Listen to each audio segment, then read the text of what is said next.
ये सरकार का अपना नीति है। कई बार होता है कि सरकार का नीति पसंद होता है, कभी सरकार का नीति पसंद नहीं होता है।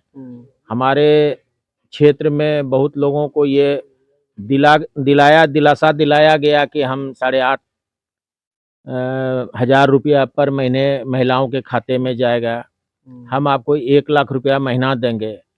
कई लोगों को हुआ कि संविधान खतरे में है और कई लोगों को बरगला दिया गया कि आपका जो है मोदी जी आएंगे तो आपका सब जमीन बिक जाएगा। तो जैसे समाज, जैसे लोग, उसी तरह का उनको प्रलोभन। नमस्कार, आप देख रहे हैं भारत एक्सप्रेस न्यूज। अभी मैं मौजूद हूँ गोड्डा लोकसभा क्षेत्र में, और जैसा कि आप लोग जानते हैं कि निशिकांत दुबे लगातार चौथी बार इस बार जीत चुके हैं 1 लाख वोटों से। और यहाँ पर हम गंगटी क्षेत्र में अभी मौजूद हैं, और उत्तरी क्षेत्र से जिला परिषद हमारे जाने माने पहचान की कोई मोहताज नहीं श्री निरंजन पोद्दार जी से अभी रूबरू हुए हैं, और कुछ ही दिन पहले पार्टी में शामिल हुए हैं। इससे जानने का प्रयास करेंगे कि इस बार कितना मेहनत हुआ था कि सर इस बार निशिकांत दुबे 1 लाख वोटों से विजय हुआ। और ये मैं बता दूं कि उन्होंने बहुत सारे वादे किए थे कि जीतने के बाद जो भी काम ठाकुर गंगटी प्रखंड में बाकी है उन्हें किस प्रकार का करने में वो सहायता करेंगे, और भी विकास को लेकर, ठाकुर गंगटी प्रखंड को विकास को लेकर और भी बहुत सारे जो वादे किए थे उसमें कितना सक्षम किस प्रकार करेंगे, तो हम जानने का प्रयास करेंगे श्री निरंजन पोद्दार जी से। तो जीत की बहुत बहुत बधाई। आपको भी बधाई। क्या कहिएगा सर, 1 लाख वोटों से चौथी बार जीत गए श्री निशिकांत दुबे, क्या कहिएगा? 1 लाख वोट कम वोट है। हम लोगों को जो उम्मीद था कि हम लोग जो है 4 लाख वोट से जीतेंगे, पर इस क्षेत्र का जनता जो है वो थोड़ा सुस्त पड़ गए। काफ़ी धूप था और वोटर को हम लोग नहीं निकाल पाए घर से। सांसद जी का जो क्षेत्र में काम है और वादा है, हम लोग आशा करते हैं इस बार जो जीत करके गए हैं मोदी जी की सरकार में, वो मंत्री बनेंगे और फिर क्षेत्र में जो हम लोग आशा और विश्वास के साथ में उनको दिल्ली भेजे हैं जिताकर, वो काम करेंगे। और और जैसे रोजगार के मामले में बहुत सारी मुद्दाएं होती है सर, रोजगार के मामले में क्या क्या क्या उपाय सोचे हैं सर?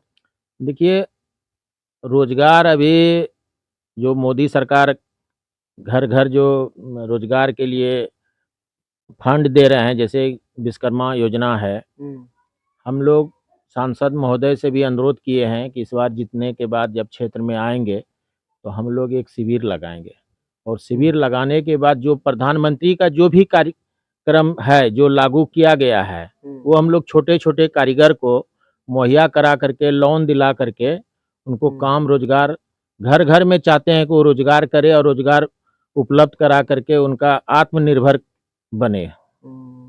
जिताने के लिए क्या क्या मेहनत करना पड़ा, इसके विषय में कुछ मेहनत कुछ नहीं, मेहनत हम लोग गांव-गांव गए, लोगों को समझाए कि हमारा मोदी जी का क्या काम है। हमारा मोदी जी को अभी देश में मोदी का ज़रूरत है। मोदी जी हैं तो हमारे विश्व में भारत का नाम है, और मोदी जी चाहते हैं कि हमारा जो अर्थव्यवस्था हो वो 4 पर आए। अभी हम लोग 5 नंबर पर हैं और 4 पर आ जाएगा तो फिर देश में विकास का और रफ्तार बढ़ेगा।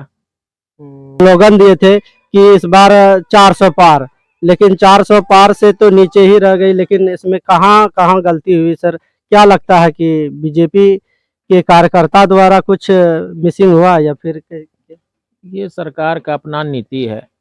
कई बार होता है कि सरकार का नीति पसंद होता है, कभी सरकार का नीति पसंद नहीं होता है।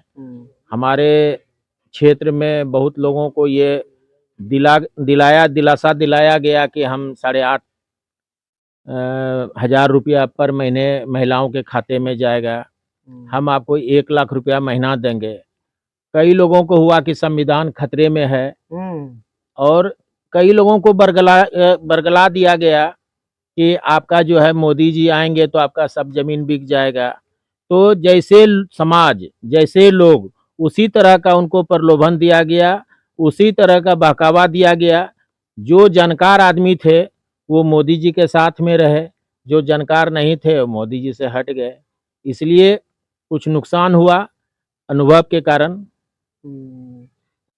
निशिकांत दुबे जी द्वारा जिस प्रकार गोड्डा में और देवघर में एम्स की स्थापना हुआ, इस तरह अपने क्षेत्रों में खासकर ठाकुरगंगटी प्रखंड के लिए कुछ खास काम जो इन क्षेत्रों के वासियों के लिए फायदा हो, इसके लिए आप अपने कितना उनसे काम दिलाने का प्रयास करेंगे और इन क्षेत्रों को डेवलपमेंट करने में कितना रोल अदा कर सकते हैं? देखिए, अभी हमारे यहाँ 100 करोड़ मेगा क्लस्टर का फंड पड़ा हुआ है, जो कि केंद्र सरकार का योजना है।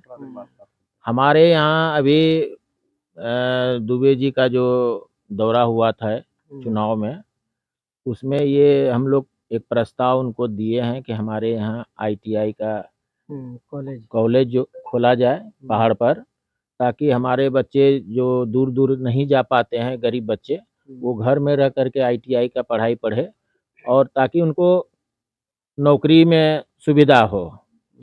दूसरी बात है कि दुबे जी इस बार खुद देखे हैं और उनको ये अनुभव है कि ठाकुरगंगटी में हमारा जो काम कम है, और उनको क्षेत्र में भ्रमण के दौरान जो सुनने के लिए मिला है, तो हम लोग यही चाहते हैं कि उनका जो शिकायत है वो हम लोगों के माध्यम से दूर हो जाए।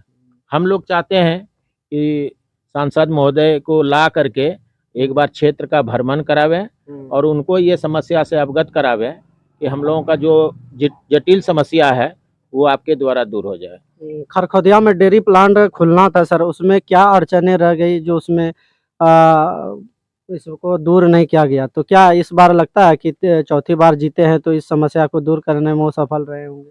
सांसद जी बोले हैं कि इस बार बड़ा डेयरी प्रोजेक्ट होगा, और उनके लिए, उस काम के लिए सांसद जी प्रयास कर रहे हैं कि इससे बड़ा डेयरी प्रोजेक्ट हो जाए।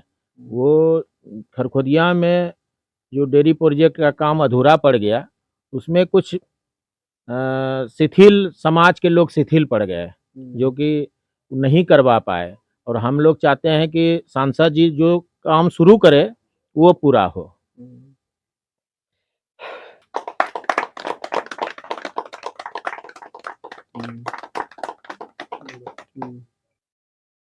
तो ये थे श्री निरंजन पोद्दार जी, रूबरू हुए थे हमारे खबरों में, तो ये थे।